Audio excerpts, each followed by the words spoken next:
Bonjour à tous, j'espère que vous allez bien, bienvenue sur ma chaîne.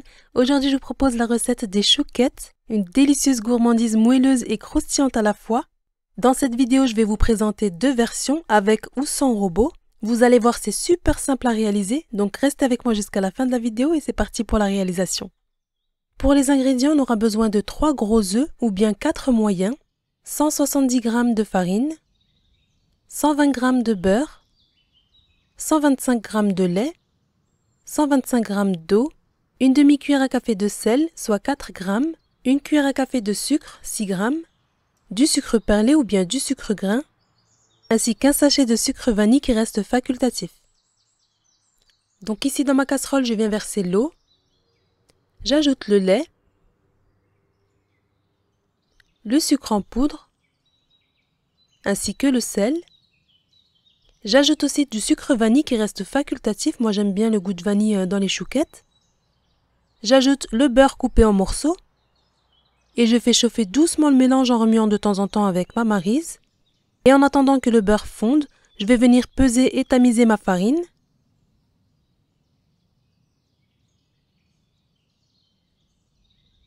Et ici, dès que le beurre est fondu, on porte le mélange à ébullition.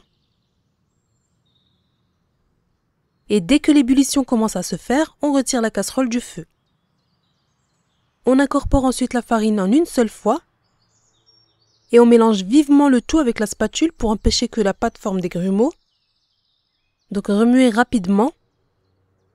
Et ici, dès que vous voyez que votre pâte s'est bien ramassée comme ceci, on la remet sur le feu. Donc ici, on la remet sur un feu qui est très doux. Et ici, avec une maryse, vous allez remuer comme ceci pour dessécher la pâte. Voilà, donc on continue de mélanger comme ceci pendant à peu près 3 minutes jusqu'à ce que la pâte se détache bien des parois et ne colle plus à la maryse. Donc attention à ne pas dessécher la pâte trop longtemps, sinon vos chouquettes ne gonfleront pas bien au four. Vous allez voir une fine couche qui va apparaître au fond de votre casserole et à ce moment-là, vous allez retirer votre casserole du feu et vous allez transvaser la pâte dans un grand saladier. Important, ne cassez pas vos œufs directement dans votre casserole.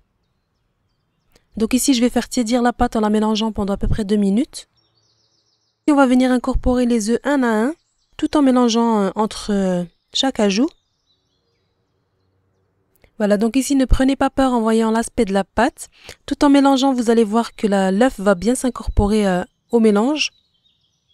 Ici, ne mélangez pas au fouet, mélangez seulement à la maryse, c'est très bien. Ici, je vais mettre le deuxième œuf que lorsque le premier œuf sera bien incorporé à la pâte. J'ajoute le deuxième œuf et je fais pareil, je mélange bien pour bien le faire incorporer dans la pâte. Et je fais pareil avec le troisième. Sachez que pour cette recette, il m'a fallu 3 gros œufs. Je vous conseille de surveiller la consistance de votre pâte. Donc ici, elle doit être homogène, souple, ni trop molle ni trop ferme. Et si vous voyez que votre pâte n'a pas la même consistance que moi, vous ajoutez un peu de lait et vous continuez de mélanger jusqu'à obtenir une belle consistance. Et après avoir bien mélangé la pâte, j'ai ajouté 2 cuillères à soupe de lait tiède. Et j'ai obtenu la consistance désirée. Voilà, donc comme vous voyez la texture, elle retombe comme un ruban. Voilà, donc une fois que votre pâte est prête, n'attendez pas pour la pocher. Vous la transvasez directement dans une poche munie d'une douille unie. Je les dresse directement sur une plaque recouverte de papier cuisson. Et maintenant, je vais vous montrer la version au robot. Pour le début, ça va être le même principe. Et après avoir desséché votre panade, donc votre pâte, qu'elle se détache bien des parois de la casserole, vous allez la verser directement dans le bol de votre robot. Ici, on va utiliser la feuille pour mélanger. Comme tout à l'heure, on va ajouter les œufs un à un, tout en mélangeant. À ce stade-là, préchauffez votre four à 170 degrés, chaleur tournante.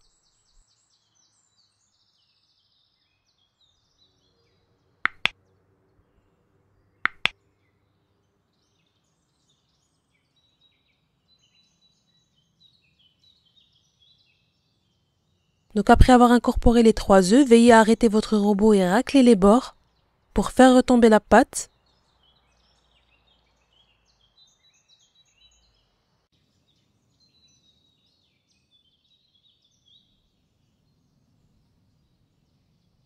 Et en attendant, je prépare ma poche munie d'une douille unie.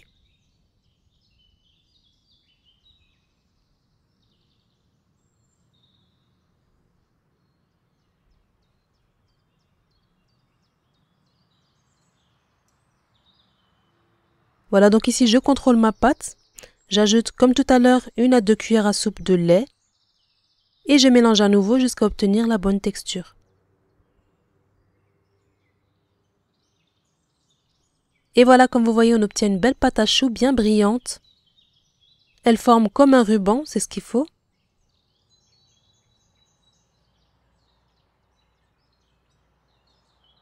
Et comme tout à l'heure, je vais venir remplir ma poche.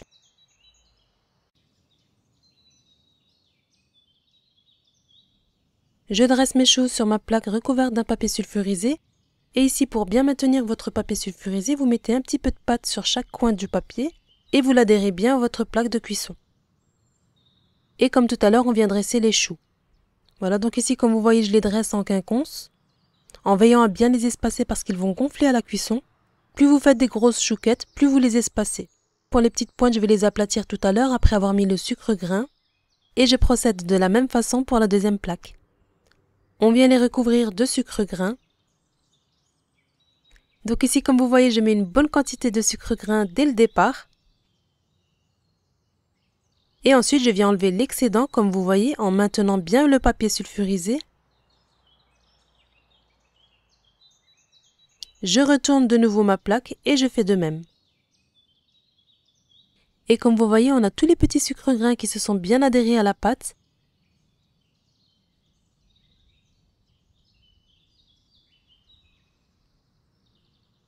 Je retourne l'excédent de sucre dans la boîte d'origine et je procède de la même façon pour la deuxième plaque. Donc ici pour ma part, j'enfourne mes chouquettes à 170 degrés pendant 30 minutes. Puis je redescends la température à 150 degrés et je poursuis la cuisson pendant à peu près 10 minutes pour que votre chou sèche bien de l'intérieur. Et lorsqu'elles sont gonflées et dorées, vous les retirez du four et les laissez refroidir. Et voilà, comme vous voyez, on obtient de belles chouquettes bien dorées, bien caramélisées. Elles sont délicieuses, j'espère que vous allez tester la recette et me dire ce que vous en pensez en commentaire. En tout cas, j'espère que ma vidéo vous aura plu. Si c'est le cas, n'oubliez pas de liker. Abonnez-vous à ma chaîne si ce n'est pas encore fait. Et moi, je vous dis à très vite pour une prochaine vidéo.